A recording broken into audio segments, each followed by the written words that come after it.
지금 안녕하세요.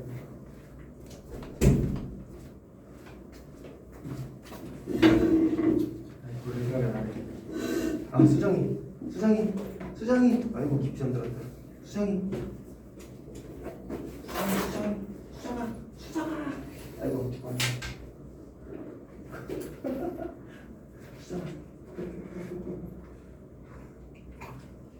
아이고.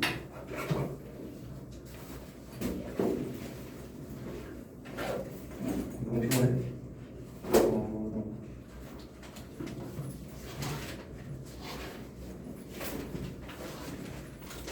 여기 나와 여기.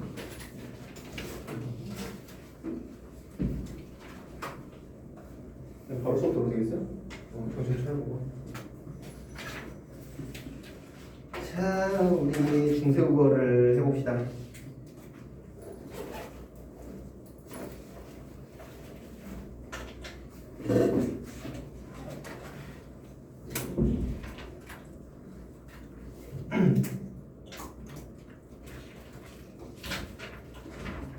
인천역 학생들 왜 안 먹어? 나머지 중에 어디 갔어?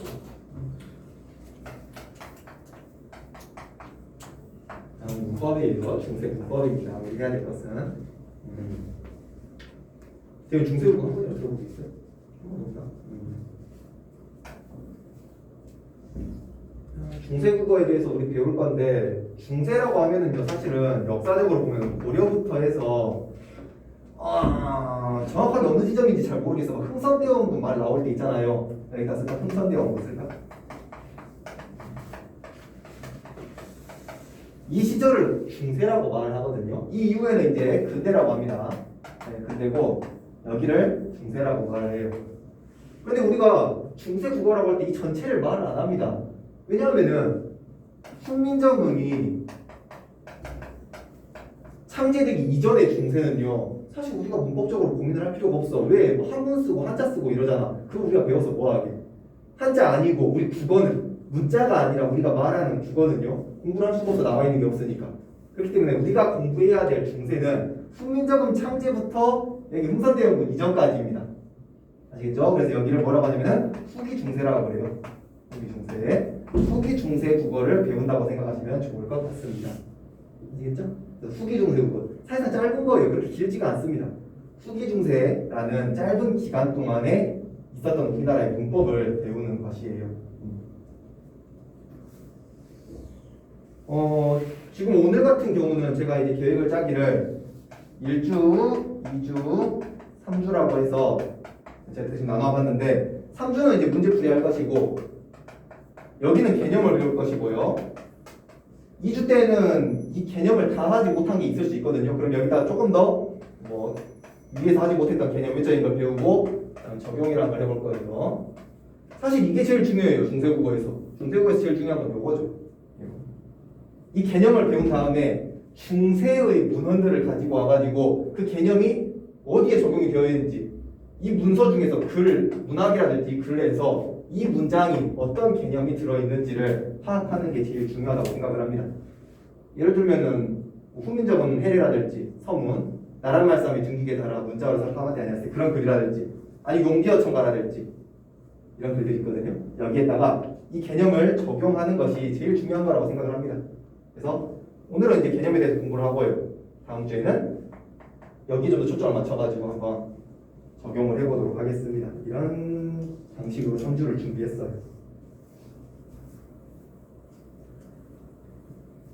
중세국어를 처음 배우신 분들은 굉장히 빡빡할 수도 있겠는데 막상 배워보면 개념이 되게 적습니다. 개념이 많지가 않아요. 그래서 그 부분 좀 잘 공부하시고 다음 주에 적용해보는 연습하면은 생각보다 그리 무서운 단원이 아니란 거 알 거예요. 한번 첫 페이지부터 시작을 해보도록 하죠. 첫 페이지에 있는 국어사, 이런 걸 국어사라고 붙였는지 모르겠어. 국어의 역사죠. 국어의 역사.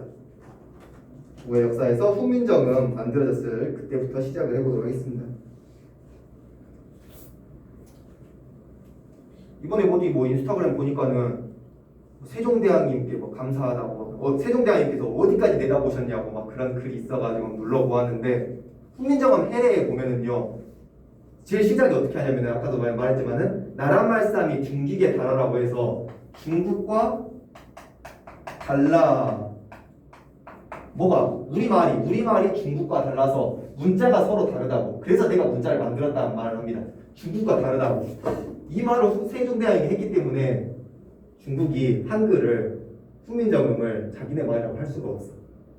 이 말 이해되세요? 하도 중국이 자기가 해가잖아요. 해가는데 세종대왕님께서 야 중국하고 우리나라하고 말이 달라서 내가 문자 만들었어 이래버렸기 때문에 중국이 한글을 보고 우리 거라고 할 수가 없어요. 그래서 재밌죠 그런 것도 어디까지 내다보셨는지. 자 한번 배워보도록 합시다. 훈민정음의 제자 원리부터 봐볼게요. 제자 원리. 중학교 2학년 때 이 부분은 살짝 나와서 한 번쯤 들어본 적 있으실 겁니다.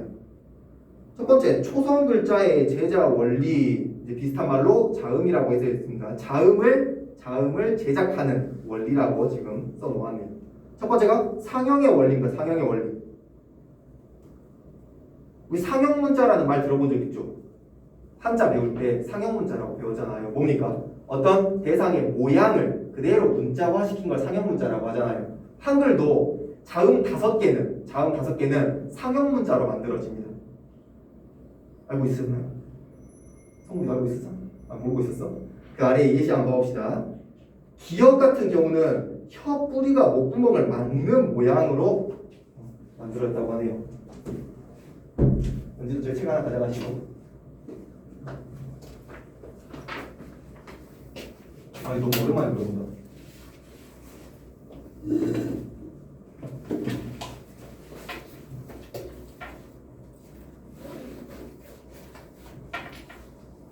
그래서 그러나 모르겠구나. 어떤 그림인지 이해하시겠죠, 수정이? 어떤 그림인지 아실까요? 우리 몸을 뽁 하고 잘랐을 때 그때의 단면도입니다. 세종대왕님께서 문자를 어떻게 만들까, 글자를 어떻게 만들까 고민을 하셨어요. 고민을 하시다가 이 발음할 때 요 혀의 모양이나 요 입술의 모양이나 이런 우리 발음을 할 수 있는 입의 구조를 문자화시키면 좋겠다라는 생각을 하셨습니다. 옛날에는 훈민정음 해례라는 책이 발견되기 전에는 훈민정음 해례가 언제 발견된지 아세요? 수정이 들어본 적 있어? 훈민정음 해례가 언제 발견됐지? 그 책이 일제강점기 때 발견이 됩니다. 그 전까지는 해례본이라는 게 없었어요. 있다는 걸 몰랐어. 있다는 걸 알았지 그냥 기록으로. 근데 어떤 책인지를 알 수가 없었어요. 그렇기 때문에 이 문자를 만든 원리에 대해서 우리나라 사람들이 알지를 못하는 거예요. 그래서 일본인들이 뭐라고 합니까? 세종대왕님께서 글자를 만들기 위해서 밤낮으로 고심을 하고 있다가 어떻게 만들지? 하다가 창문을 딱 바라봤는데 창문이 어떤 모양이야? 이렇게 창문이 이렇게 창호지 발라져가지고 이런 모양이잖아요. 오케이 기억 니은 디귿 책 하나 가져가시고 책. 올 사람 다 왔나? 한 명이 안 온 것 같은데. 기억, 디귿, 니은, 니은, 비읍, 리을 막 이런 식으로. 왜? 일본분들이 왜 이런 말을 했어요? 한글의 어떤 구성을 약화시키려고, 낮추려고, 얕잡아보기 위해서 이렇게 생각을 한 거죠. 그런데 해례본이 발견이 됐습니다. 20년대인가 1920년대인가 발견이 됐어요. 그래가지고 뒤져보니까 그 속에 자음을 만든 원리에 대해서 정확하게 기록이 되어 있는 거예요. 기억은 어떻게 만들었다? 기억은 아음이다. 아음이라고 할 때 아자가요 어금니라는 뜻이에요. 어금니. 즉 여기 있는 혀 뿌리가 어금니를 막음으로써 내는 소리라고 적혀 있습니다. 여러분도 한번 기억을 발음하면서 라고 발음하면서 혀가 어떤 모양이 되는지 한번 해보세요. 그러면은 물론 이렇게 되어 있지 않지만은 대략적으로 추상적으로 볼 때 이렇게 혀 뿌리가 여러 모양 아니긴 하죠. 혀 뿌리가 어금니를 막고 있는 모양이 나온다는 것이죠. 또 니은 같은 경우는요 치음이라고 합니다. 치음. 치자가 뭐예요? 여기 이빨이야. 이빨. 이 치자. 혀가 이렇게 이빨 뒤쪽을 막는 모양을 아니긴 하지만은 이렇게 이런 모양을 취하고 있다고 생각을 하신 거예요. 이렇게 해서 기억이라든지 니은, 미음, 이음 하나 더 있나? 무슨 글자더라? 시옷까지? 이렇게 5글자는 상형의 원리로서 만들어집니다. 이게 상형의 원리예요. 그런데 우리나라 자음은 최초에 만들어졌던 자음은 5개가 끝이 아니죠. 여기다 플러스 12개가 더 있습니다. 총 17개예요. 나머지 12개는 어떤 식으로 만들었는지 한번 아래 다른 원리들을 보도록 봅시다. 첫 번째가 상형의 원리라면 두 번째는 가획의 원리예요. 기억하고 히읗은 서로가 비슷한 발음을 냅니다. 유사한 발음을 내요. 뭐 이렇게 해볼까? 자, 영어 알파벳에서는 이 글자하고 우리가 느끼기에 소리가 비슷하잖아요. 근데 알파벳상으로는 차이가 공통점이 없죠. 알파벳 생김새상으로는 공통점이 없잖아요. 완전히 다른 음성으로 인식을 한다고 그거예요. 영어에서는. 우리나라는 세종대왕께서는 그하고 크라는 소리를 거의 유사하게 인식을 한 거예요. 같은 소리라고. 뭐만 다르다? 소리의 세기만 다르다. 세기만. 그러면 굳이 이렇게 문자를 두 개를 만들어서 백성들이 이 문자를 쓰는 사람들이 그 번거로움을 느끼게 하기 싫다. 어떻게 합니까? 하나만 더 그어서 한 획만 더 해가지고는 소리의 세기를 나타내면 좋을 것 같다. 이런 생각을 하신 거예요. 효율적이죠. 굉장히 과학적이고 효율적이에요. 그래서 가획의 원리를 한번 읽어봅시다. 기본 글자 5개에다가 획을 더하는 원리이다. 기억에 획을 더해서 히읗, 니은에 획을 더해서 디귿, 티읕을, 미음에 획을 더해서 비읍, 피읍, 시옷에 획을 더해서 지읒, 치읒, 그 다음에 이응에 획을 더해서 여린 히읗과 히읗을 만들었다. 이렇게 가획의 원리로서 아닌가? 이게 되면 8개. 기본자 5개에 가획의 원리로 8개를 만들어 내십니다. 이렇게 만들었어요. 자, 그 다음에 이제 여기에 제가 아까 말한 12개라고 했잖아요. 그러면 나머지 4개라고 했나? 3개인가? 9개인가? 죄송해요. 저 헷갈려요, 지금. 헷갈려요. 나머지 3개는 뭐냐? 이제 이체자라는 글자를 만들어내는 거예요. 이체자. 이체자는 기본 글자하고 전혀 상관이 없는 글자라고 해서 이체자가 있는데, 이체자는 요거 3개가 여기 들어갑니다. 안 외우셔도 상관없어요. 여기 3개. 기본자 5개, 그 다음에 가획의 원리로 9개, 그 다음에 이체자 3개. 그래서 총 17개의 자음이 만들어집니다. 아무튼 상형의 원리하고 가획의 원리는 기억을 좀 해주시고요. 그 다음에 뭐 병서의 원리? 병서의 원리는 원리라고 그냥 기억하지 마시고 병서라는 말로 그냥 알아두시면 좋을 것 같습니다. 이거 좀 지우고 해볼게요.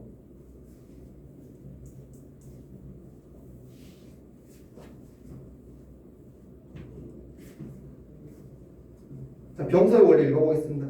기존에 만든 글자들을 서로 나란히 쓰는 원리이다. 17개의 자음들을 서로 가로로 나란히 쓰는 것이 병서입니다. 병서에는 2개가 있어요. 각자병서와 합용병서가 있는데 중세국어에는 합용병서가 더 중요하게 여겨집니다. 합용병서가 더 중요하게 여겨져요. 각자병서는 나오는 게 좀 나중에 나와요. 근대국어 정도에 나오게 됩니다.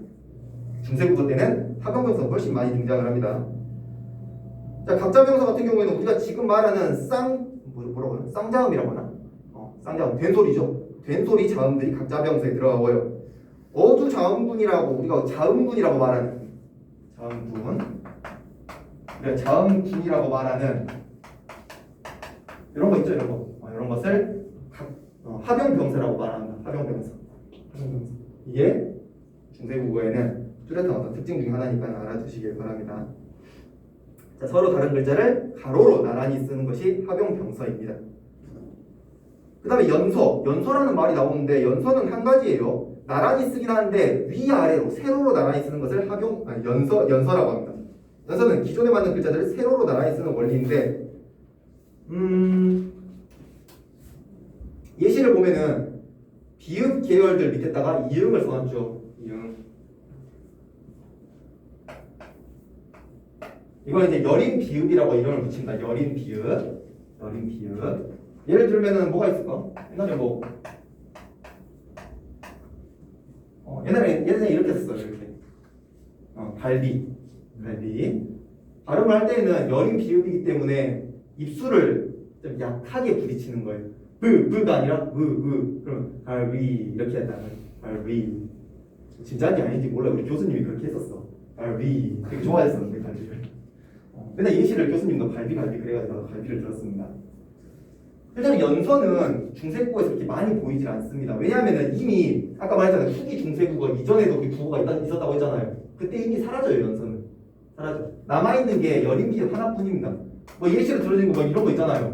이런 거 볼 수가 없어요. 왜냐하면 이미 여기 사라졌어. 이것도 거의 사라질랑 말랑한 위기의 순간에 후민자음이 창제가 됩니다. 그래서 조금 보이다가 바로 사라집니다. 실제로는. 그래서 연서는 그렇게까지 많이 보기는 어려울 거예요. 열인 기읍 정도만 알아두시면 됩니다. 이게 연서예요, 연서. 밑에 이제 뭐 표가 있는데 이걸 뭐 외우실 필요는 전혀 없습니다. 전혀 없어요. 그냥 가획의 원리, 상형의 원리, 병서 이런 단어들만 여러분들 알아두시면 됩니다. 자음의 개수 총 17개예요. 내신에서는 가끔씩 17개 개수를 물어볼 때도 있기 때문에 그 정도만 알아두십시오. 여기 뭐 배운 김에 밑에 1번만 풀어보도록 하겠습니다. 1번 한 번씩 적어보시기 바랍니다.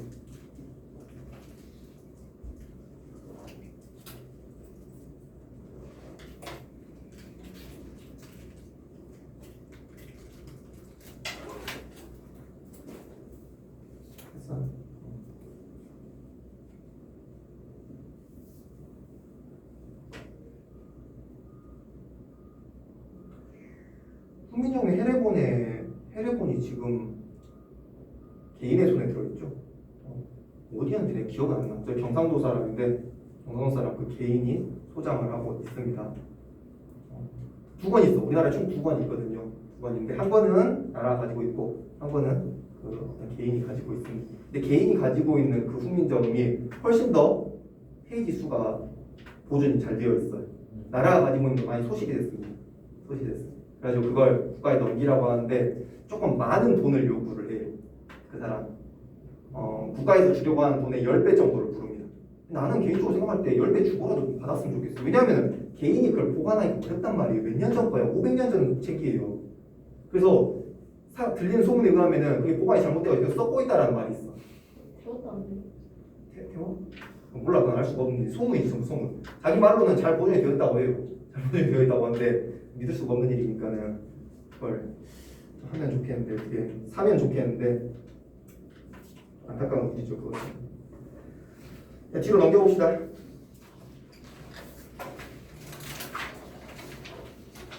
우리 앞에서 자음을 만드는 원리에 대해서 배웠어요. 좀 더 세부적으로 말하자면 초성에서 오는 문자의 제자 원리를 말했습니다. 두 번째는 중성, 즉 모음에 대한 이야기예요. 모음을 만드는 원리에 대해서 보도록 하겠습니다. 첫 번째는 상형의 원리입니다. 똑같아요. 자음에서도 상형의 원리 5글자가 있었잖아요. 중세국어의 모음에서도 중성에서도 상형의 원리가 3글자가 있습니다. 이건 이제 좀 더 추상적이죠. 하늘과 땅과 사람을 사람이 뭐야? 사람을 형상화했다고 합니다. 하늘은 어떤 모양이에요? 점이에요. 이거 우리가 아레아라고 했죠. 아레아가 바로 하늘을 형상화한 것이고요. 본다는 것이고, 땅은 이렇게, 사람은 이렇게. 그래서 이 3글자가 처음으로 탄생하는 모음 3개입니다. 상형의 원리로서 나타나는 3개의 모음이 아레아, 이가 되겠습니다. 나머지 모음들은 전부 이 3개의 모음을 합쳐서 만들어내는 것입니다. 자, 그래서 그것을 합성의 원리라고 해요. 밑에 두 번째 원리, 합성의 원리입니다. 읽어봅시다. 합성의 원리는 상형의 원리로 만들어진 글자들 3개, 아레아, 이를 합쳐가지고 새로운 글자를 만드는 원리이다. 상형하여 만들어진 기본자를 합쳐서 하나의 글자를 만들었다라고 합니다. 밑에 표 한번 보도록 하겠습니다. 상형의 원리에서 나타나는 모음은 3개이다. 아레아, 이. 자, 이것들을 합쳐서 처음으로 나타나는 모음들이 있어요. 그걸 초출자라고 합니다. 처음 초에다가 날 출자죠. 하나씩을 합쳐가지고 나타나는 첫 모음을 초출자라고 합니다. 오, 우, 아, 이렇게 4가지가 초출자예요. 위에 쓰여있듯이 아레하고 의하고 합성, 아레하고 이하고 합성, 이걸 초출자라고 말을 합니다. 이거 어렵지 않죠? 그 다음 초출자에다가 플러스 점을 하나 더 붙이는 거예요. 제출자 같은 경우는 초출자에 플러스 아레아를 하나 더 더하는 겁니다. 이게 제출자예요. 제출자 넣으면 읽어봅시다. 초출자 오우에다가 아레아를 합성한다. 초출자 아어에다가 아레아를 합성한다. 그래서 요유, 야, 여 이것들이 제출자가 되겠습니다. 총 몇 개입니까? 모음 세어보면 3, 8, 11개. 그래서 자음 17개 플러스 모음 11개에서 몇 개요? 28자. 아까 제가 말했잖아요. 새로 28글자를 맹가노니 세종대왕께서 만든 첫 28자가 요 글자들입니다. 됐죠? 자음 17개, 모음 11개. 가끔 이 개수 가지고도 문제를 냅니다. 진짜로. 개수 가지고도 문제를 내기 때문에 개수 좀 기억을 해주시기 바랍니다. 이제 모음은 더 있죠. 사실 밑에 보면 합용의 원리라고 있는데 합용의 원리 처음 만든 상형의 원리로 만든 모음 3개 초출자, 제출자를 뺀 나머지 모두가 다 합용의 원리로 만드는 거예요. 근데 그런 것들은 그다지 문제로 나오진 않기 때문에 일단은 요것들이라도 잘 챙겨 놓으시기를 바랍니다. 여기까지 하면은 중성까지 우리 배웠어요. 그럼 뭐 남았습니까? 종성이 남아있어. 종성. 여러분 생각을 해보세요. 각이라는 발음을 했을 때 우리 머릿속에는 이 글자와 이 글자가 소리가 같다라고 인식이 되어 있어요. 여러분 그렇습니까? 각이라는 발음할 때 이 소리와 이 소리가 같다라고 생각한단 말이에요. 근데 실제로 하면은 같아요, 달라요? 달라. 해보세요.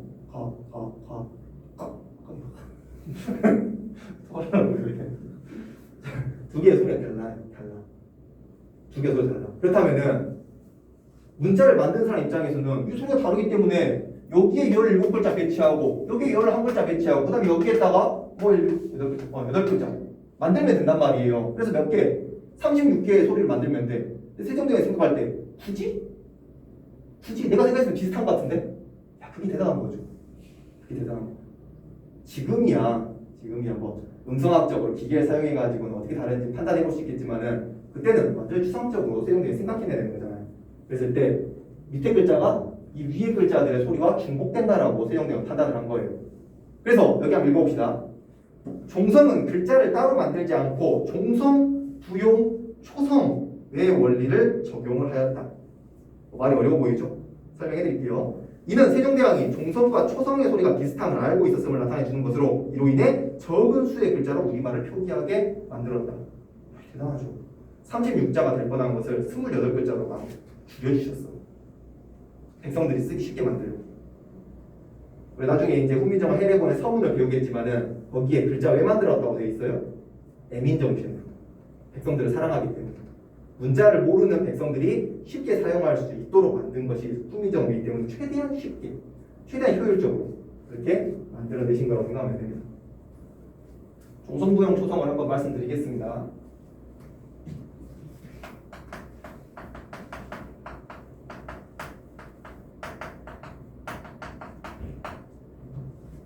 자, 여기 보이면 종성은 받침이라는 뜻이에요. 부자는 다시입니다. 다시, again, 다시, 용, 사용한다, use. 자, 종성을 다시 쓰다, 뭘로? 초성으로. 새로 종성의 글자를 만들지 않고 초성에서 썼던 글자들 중에서 일부를 따와서 다시 쓴다는 것을 종성, 부용, 초성이라고 합니다. 자, 그럼 종성에다가 쓸 수 있는 자음 몇 개? 17개겠죠. 초성에서 만들어 놓은 글자를 다시 종성에다 쓰는 거니까 종성에서 쓸 수 있는 자음은 17개. 물론 그것을 병서해가지고 더 만들어낼 수 있는데 그것들은 다 17개를 합친 거기 때문에 17개를 다시 쓸 수 있습니다. 이해되시죠? 이 말 이해되시죠? 왜냐하면 나중에 팔종성법을 설명할 때 이걸 다시 한번 들먹여야 되기 때문에 강조를 해보았습니다. 종성, 부용, 초성 같은 경우는 초성에 나온 모든 17개의 글자를 종성에서 다시 쓸 수 있다는 말입니다. 이 말 좀 기억해 주세요.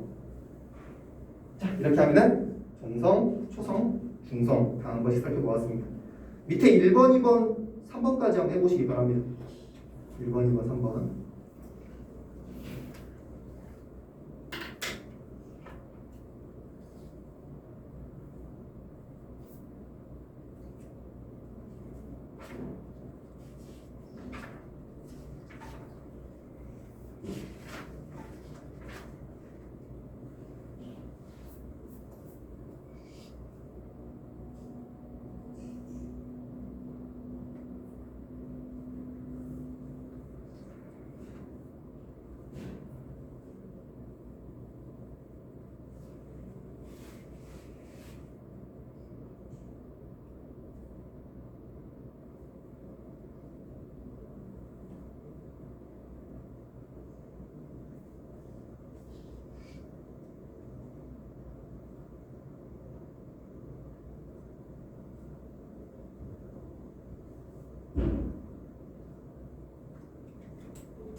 우리나라 국보 1호는 왜 타버렸죠? 그러다가 이제 다시 이제 재건되었고. 그냥 전에 기사 보니까는 국보에 1호, 2호, 3호, 4호 그런 숫자를 없앤다고 들었는데. 왜냐하면 왠지 1호 하면 더 귀한 거 같고 2호 하면 좀 덜 귀한 거 같잖아. 그래서 좀 없앤다는 말을 들었는데 실제로 그게 이루어졌는지 모르겠네. 훈민정음이나 2호로 바꿨으면 좋겠어. 안 되고 이거야. 그렇다고 합니다. 제 생각이에요. 자, 뭐 1번은 잘 하셨을 것이고 2번은 상형, 초출, 합용, 제출 그렇게 쓰면 되겠죠. 2번은 상형, 초출, 합용, 제출. 3번은 상형, 합성, 종성, 부형, 초성 이렇게 쓰시면은 정답이 되겠습니다. 자, 오른쪽으로 넘어가 봅시다. 3페이지. 3페이지에서 위에 훈민정음의 과학성은 모르셔도 돼요. 과학성은 이걸로 문제 나올 것은 아니고 밑에 있는 방점. 방점은 참 문제로 많이 나옵니다. 방점은 좀 잘 외워두셔야 될 것입니다. 지금은 없는 말이에요. 누구한테 물어보지? 소국이? 우리나라에 의문의 자격을 가지고 있는 게 우리나라 현대국어에 의문의 자격을 가지고 있는 게 3개입니다. 뭐예요? 자, 뜻을 구별하는 기능을 가지는 가장 작은 요소들이 뭡니까? 자음, 그다음에 소리, 길이. 소리의 길이. 현대는 소리의 길이가 단어의 뜻을 구별해 주는 역할을 합니다. 근데 과거에는요. 소리의 길이가 아니라 방점이라는 것이, 즉 소리의 높낮이라는 녀석이 단어의 뜻을 구별해 줬어요. 과거에는 소리의 길이가 없었습니다. 소리의 높낮이를 가지고 단어의 뜻을 구별했었어요. 그 높낮이를 표시하는 그 기능을 하는 게 방점이었는데, 방점 상당히 중요하니까 같이 읽어보도록 하죠. 훈민정음 창제 당시에는 우리나라 말에 성조, 소리의 높낮이가 있었는데 이를 드러내기 위하여 각 음절 왼쪽에 점을 찍어서 표시하였다. 그 점을 방점이라고 한다. 아주 중요해요. 방점. 이제 내신에서 이제 그 뭐라고 할까? 함정 같은 거 팔 때 여기 소리의 높낮이가 아니라 소리의 막 길이 이런 걸로 바꿔놓습니다. 소리의 길이를 표시하기 위해서, 혹은 뭐 소리의 크기를 표시하기 위해서, 세기를 표시하기 위해서 이렇게 문제를 바꾸기 때문에 성조, 소리의 높낮이라는 것 좀 정확하게 알아두시기 바라고요. 우리나라는 삼성 체계였어요. 중세 때 삼성. 표현이 있듯이 평성, 거성, 상성 이 세 가지의 소리의 높낮이가 단어의 뜻을 구별했습니다. 모든 단어에 다 성이 있었어요. 높낮이가 있었어요. 모든 단어입니다. 모든 단어. 모든 단어에는 다 평성, 거성, 상성 셋 중에 하나가 배치가 되어 있었어요. 다현이는 혹시 중국어 선택하나요? 일본어요? 수정이요? 선택 안 해요? 중국어 선택하시는 분 있으면 물어보려고 했는데 중국도 성조가 있어요. 중국은 몇 성? 5성. 자, 4성. 4성. 어디 중국이 5성이야? 4성이야, 4성. 혹시 베트남 아시는 분 있나? 없죠? 베트남은 몇 성일까? 베트남은 6성. 이건 무슨 말인지 좀 들어보고 싶어. 베트남어는 높낮이가 6성이래요. 어떻게 두 개를 가능하지? 어쨌든 우리나라는 3성입니다. 3성. 어떻게? 아무런 높이가 없는 이라고 하면 될까? 자, 평성, 거성, 상성이 있는데 평성은 소리를 낮게 발음하는 것입니다. 거성은 소리를 높게 발음하는 것이고요. 상성은 낮았다가 높아지는 것을 상성이라고 합니다. 아, 그러면 높았다가 낮아지는 것도 있겠구나. 중국은 그럼 그게 사성인가? 나 중국어 안 해서 몰라요. 나 일본어 했어. 그래서 그거 모르고 이렇게 우리는 세 가지가 들어있습니다. 평성은 점을 찍지 않습니다. 거성은 점을 하나를 찍고요. 상성은 점을 2개를 찍습니다. 이 점이 2개 찍힌 것이 지금 장음으로 발음이 돼요. 장음. 무슨 말인지 이해되십니까? 우리가 이렇게 뭐라고 하지? 우리가 말, horse 말고 스피킹 말 있죠, 말. 그 말을 길게 발음한단 말이에요. 말을 우리가 말하고 길게 발음하는데 과거에는 어떻게 합니까? 이렇게 점을 2개 찍었어요. 말? 확실히 몰라요. 그렇게 했는지 안 했는지. 어쨌든 2개를 찍습니다. 이렇게 해가지고 장음이 지금은 남게 된다라고 보시면 될 것 같아요. 진짜.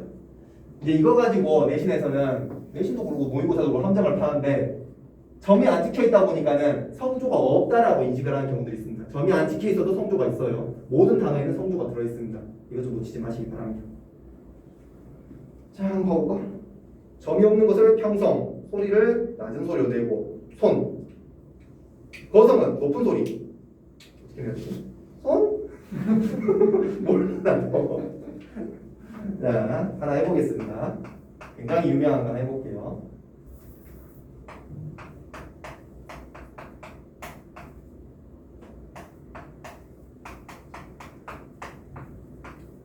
자, 훈민정음 해례본의 서문 제일 첫 번째 마디가 나란 말싸미입니다. 이게 성조가 어떻게 찍혀있냐면은 여기에 점 하나, 여기에 점 두 개, 여기에 점 안 찍혀있고 여기에 점 하나가 찍혀있습니다. 평성, 거성, 상성, 평성, 거성이라는 말이겠죠. 요걸 이제 이런 걸 이제 어떻게 내냐면은 한번 어떻게 이렇게 선으로 표시를 해보라고. 선으로 표시. 얘는 평성이니까 낮은 소리. 얘는 낮으니까 거성이니까 높은 소리. 이렇게. 얘는 낮았다가 높아지는 거니까 한번 내려갔다가 이렇게 높아져야겠죠. 얘는 평성이니까 다시 낮은 소리. 여기는 거성이니까 높은 소리.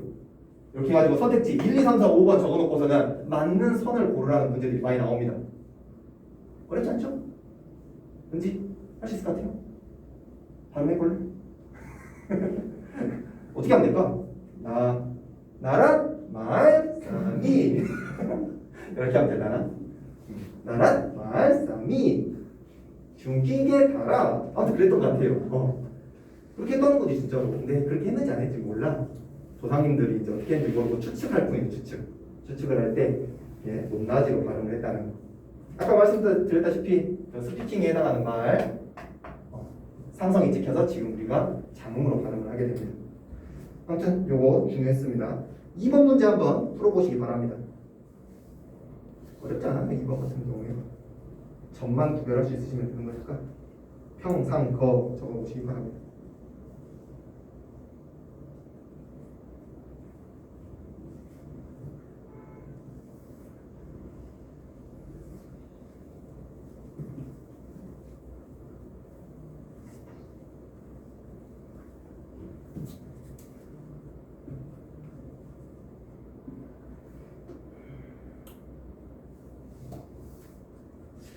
제가 정답 안 불러드려도 될 거라고 생각을 합니다. 넘겨보도록 하겠습니다.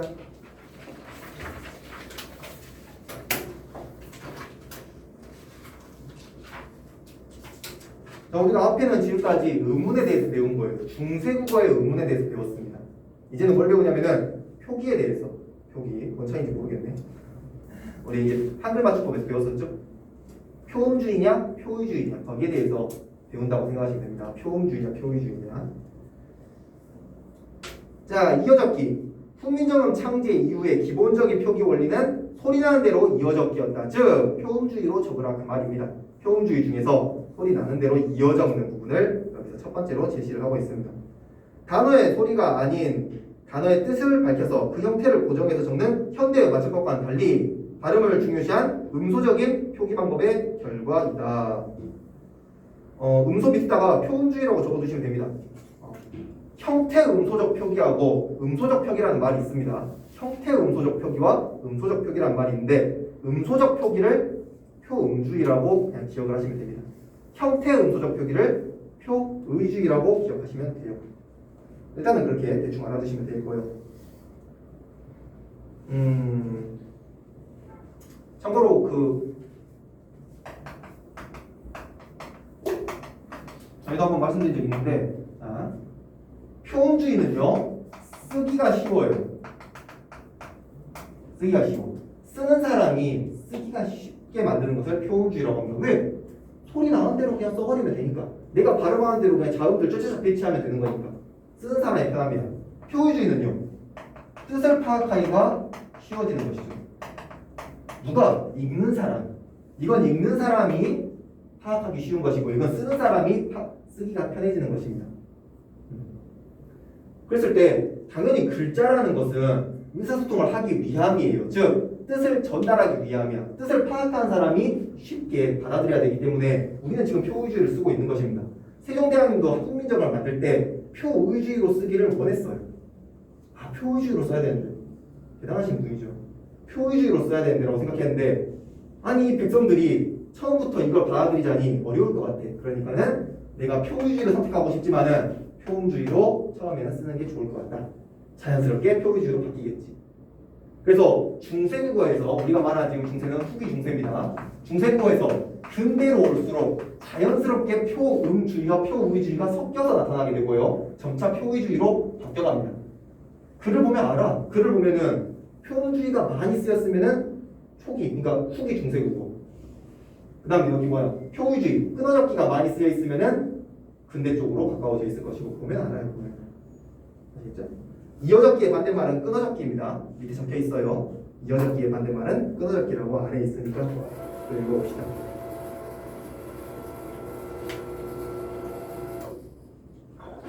자, 밑에 샘, 미, 깊은 물에 대해서 음소적 표기하고 형태 음소적 표기가 표로 되어 있는데 보시면 아시겠죠? 샘, 미, 깊은 물은 종성에 있는 자음을 그 뒤쪽에 있는 초성으로 계속 옮겨가지고 이어 적고 있습니다. 이게 이제 중세 때의 일반적인 표기일 것이고요. 오른쪽에 있는 샘, 이, 깊은 물은 이렇게 앞에 있는 단어하고 뒤에 있는 조사나 어미들하고 구별해가지고 적는 것은 형태 음소적 표기로 현대에 많이 적는 표의주의에 해당하게 되겠죠. 아래 이어잡기, 끊어잡기, 거듭잡기를 한번 보도록 합시다. 자, 이어잡기는 연철이라는 말을 써요. 이 단어도 기억하셔야 됩니다. 연철이라는 말도 많이 써요. 연철이라는 말도 많이 씁니다. 우리 연속하다 할 때 그 연이에요. 연결하다 할 때 그 연입니다. 이어잡기와 연철은 같은 말.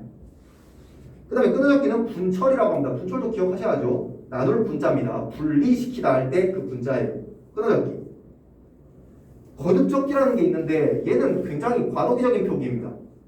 이어잡기와 끊어잡기의 그 사이에 위치해 있는 시기가 조금 있었어요. 그래서 세미, 샘이, 그 다음에 샘미, 깊은 이렇게 두 가지를 다 자음을 적는 것을 거듭잡기라고 말해요. 잘 안 나타납니다. 우리가 예시들 문장을 볼 텐데 거의 거듭잡기는 잘 안 나와요. 연철과 분철만 기억하시고 중철 같은 거 몰라도 됩니다. 중철은 처음 보는 말이에요. 대충 이해하셨으면 밑에 1번에 이어적기만 한번 적어보세요.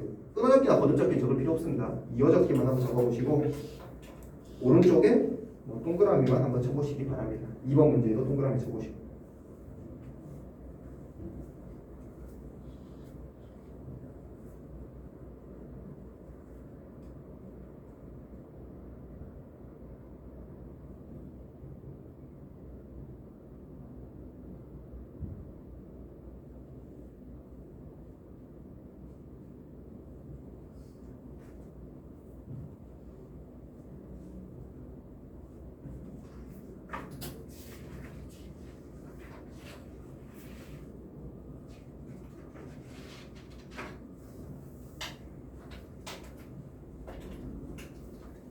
뭐 1번의 이어적기 같은 경우는 다 아래에 있는 자음을 뒤에 있는 초성에다가 옮겨 적으면 되는 것이었죠. 제가 생각할 때 중세국어를 잘하는 방법 중에 하나가 이어적기를 자꾸 우리식으로 바꿔가지고는 파악할 수 있는 게 핵심이라고 생각을 해요. 이어적기를 그대로 이어적기로 이해하는 게 아니라 방금 적었던 것처럼 이거 볼 때 세미가 뭐지? 세미 사람 이름이니까 세미? 영어가 볼 수 있었나? 그렇게 생각하지 마시고 이걸 이렇게 바꿀 줄 아는 것이 중세국어를 잘하는 포인트라고 생각합니다. 지금 뭐예요? 이거예요. 주격조사는 주격조사 문제 정말 많이 나오거든요. 주격조사 문제 정말 많이 나오기 때문에 이걸 그대로 보면 주격조사인지 몰라. 이렇게 나눠서 볼 수 있어요. 주격조사에 보이는 것이죠. 이어적기를 자꾸 끊어적을 줄 아셔야 됩니다. 이게 포인트예요. 문학을 할 때는 그냥 발음만 쭉 읽어버리면 되지. 문법을 할 때에는 자꾸 끊어적기로 바꾸시기를 바랍니다.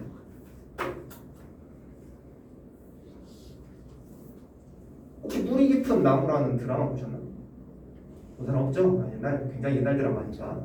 뿌리 깊은 나무라고 정말 재밌게 봤던 드라마 있습니다. 한석규가 세종대왕 역을 맡아가지고 했던 그런 드라마인데 거기서도 세종대왕이 그 문자를 만들기 위해서 사람 시체를 해부하는 장면이 들어있어요. 그거 이제 정확하게 정사에 기록되어 있지 않는 내용이긴 한데 이 목구멍이 무슨 모양이야? 동그라미야? 세 모양? 네 모양? 별표인가? 별 모양인가? 목구멍은 동그라미잖아요. 그렇죠? 근데 과거의 사람들이 목구멍이 동그라미인지 네모인지 어떻게 알 거예요? 그렇죠? 근데 세종대왕님은 이 목구멍 소리라고 해가지고는 이응을 만들었어요. 어떻게 알았지? 이응인지 어떻게 알아? 해부했다는 것이죠. 잘라가지고는 해부했어. 또 이제 입도 다 잘라가지고는 이 모양 같은 것들 다 파악했고. 근데 과거에는 사람이 신체를 훼손하는 것이 정말로 금지되어 있는 그런 시기였기 때문에 몰래 그렇게 했었다라는 소문만 남아있죠. 정사로 기록되어 있지 않고. 드라마 보면은 거기서도 사람의 이렇게 신체를 해부한 장면이 나와있긴 합니다. 자, 네 번째, 여섯 번째가 이제 5페이지로 되는데요. 5페이지 한번 보도록 하겠습니다. 5페이지. 5페이지. 여기까지만 하고 시도를 할게요. 5페이지까지만 하고. 아까 종성, 부용, 초성 했던 말이 여기서 한 번 더 나오니까는 같이 떠올려 보시기 바랍니다. 받침의 표기. 받침의 표기는 중세 국어는 8종성법이, 근대 국어는 7종성법이 쓰인다. 자, 7종성법을 우리가 흔히 알고 있는 다른 말로 바꾸면요, 음절의 끝소리 규칙이죠. 자음은, 종성은 7개의 자음으로만 발음이 가능하다. 그게 음절의 끝소리 규칙이었잖아요. 이걸 중세국어에서는 7종성법, 8종성법이라는 말을 사용합니다. 그 말은 중세 때는 받침에서 발음 가능했던 자음이 몇 개? 8개였단 말이죠. 우리 지금 현대국어에서 받침이 가능한 자음 뭐 있죠?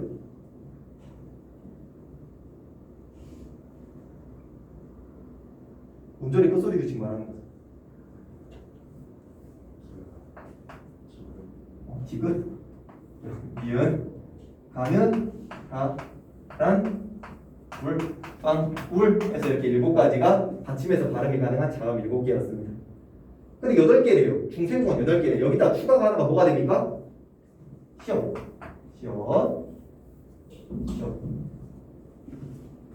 이건 무슨 말이에요? 이 음절이랑 이 음절이 중세 때는 다르게 발음을 했다는 것이죠. 성국이 이거 발음해보세요. 이거 발음해 봐. 이거 발음이 다르게 하지. 자, 똑같아. 현대에는 다르게 발음을 할 수가 없습니다. 근데 중세 때는 다르게 발음했다고. 어떻게 선생님? 나도 몰라. 그것은. 여기다 이거는 아스. 그렇게 했겠지 뭐. 아스. 이렇게 했겠지. 알 수는 없지만은 어쨌든 이 두 개의 발음이 구별이 되는 것입니다. 중세 때는. 기억하셔야 됩니다. 이걸 8종성법이에요. 8종성법 읽어봅시다. 종성에 표기할 수 있는 받침으로 실제 종성에서 발음되는 8개의 자음만 사용하여 표기하는 방식이다. 종성에는 기억니은 디귿, 미음, 비읍, 시옷, 이응. 이거 보면 말하는 거 잠깐이다. 자, 요겁니다. 요거예요. 이건 조금 이따 또 다음 시간 두 번째 시간에 설명드릴게요. 이응은 과거에는 받침의 이응은 이렇게 썼습니다. 받침의 이응은 웅지가 하나 있었어요. 자, 이렇게 8개의 받침만 사용이 되었다라고 합니다. 이제 이거 말해야겠다. 이렇게 좀 긴데.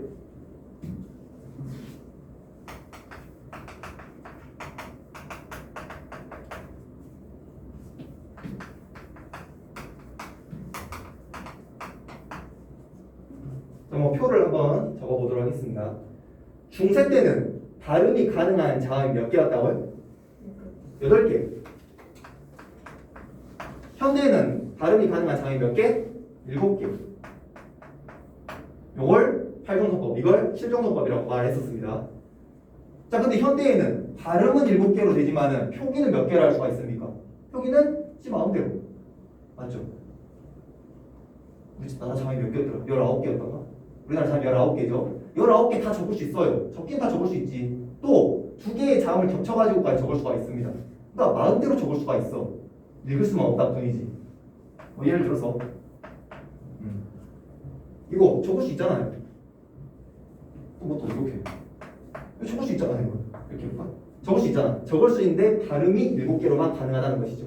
그렇기 때문에 저는 여기를 무한대라고 하겠습니다. 무한대는 아니지만은 무한대라고 그냥 적을게요. 자, 중세 때는 발음이 8개 가능합니다. 표기 몇 개가 가능해요? 수정이 몇 개?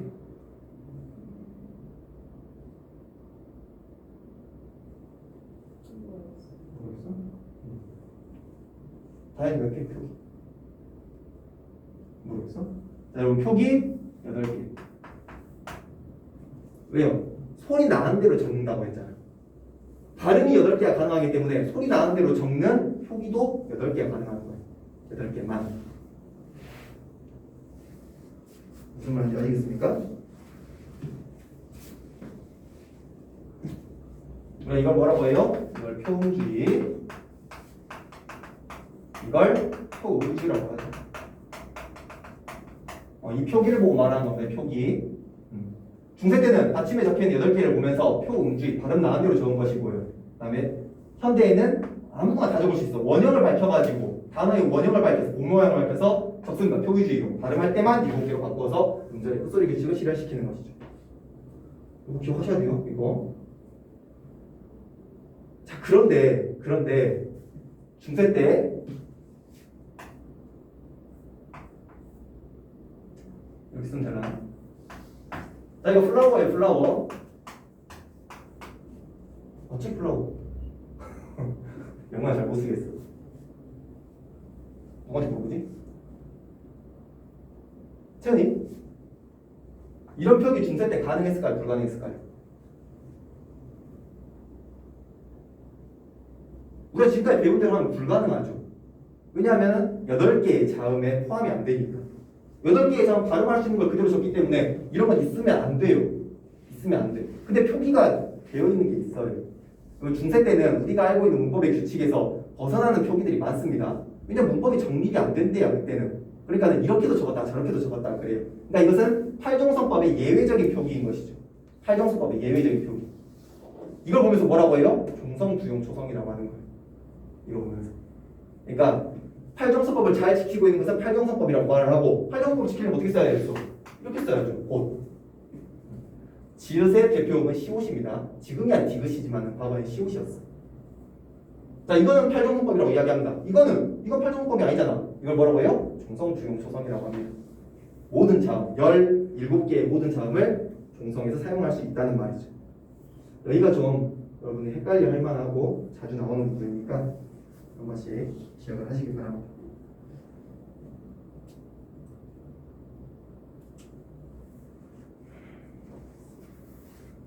어디를 보지? 뭐 밑에 종성에서 오는 시옷 발음 거기 한번 읽어봅시다. 참고 읽고 칠정성법은 건너뛰도록 하겠습니다.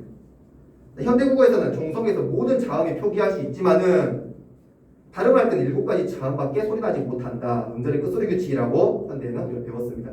하지만 소리 나는 대로 적는 것을, 소리 나는 대로 적는 것을, 즉 표음주의죠. 이걸 원칙으로 하는 중세시대에는 8글자가 종성에 사용되었다는 의미는 중세시대에는 현대와 달리 8가지 자음이 음절 끝에서 발음될 수 있다는 것을 의미한다. 표음주의로 적었기 때문에 8글자가 표기되어 있다는 것은 8글자를 발음할 수 있었던 것이다. 이렇게 이제 추론을 하는 것이고요. 그 8가지 자음은 현대국어에서도 종성에서 발음할 수 있는 7개 외에 플러스 시옷이 추가되었는데 오늘날 not 모두가 not으로 발음되는 것과 달리 중세국어에는 not 이 구번되어서 다르게 발음되었음을 알 수가 있다. 아까 설명드렸던 것이 잘 잡혀 있었고요. 자, 밑에 띄어쓰기 여기까지만 하고 시작 그만둡니다. 문제 나중에 볼게요. 자, 띄어쓰기의 반대말은 붙여쓰기입니다. 여러분, 띄어쓰기 반대말은 붙여쓰기예요. 가끔씩 끊어적기하고 붙여쓰기를 헷갈리시는 분들이 있습니다. 끊어적기와 붙여쓰기를 헷갈리시는 분들이 있어요. 끊어적기는 종성에 있는 자음을 그대로 쓰는 것이고요.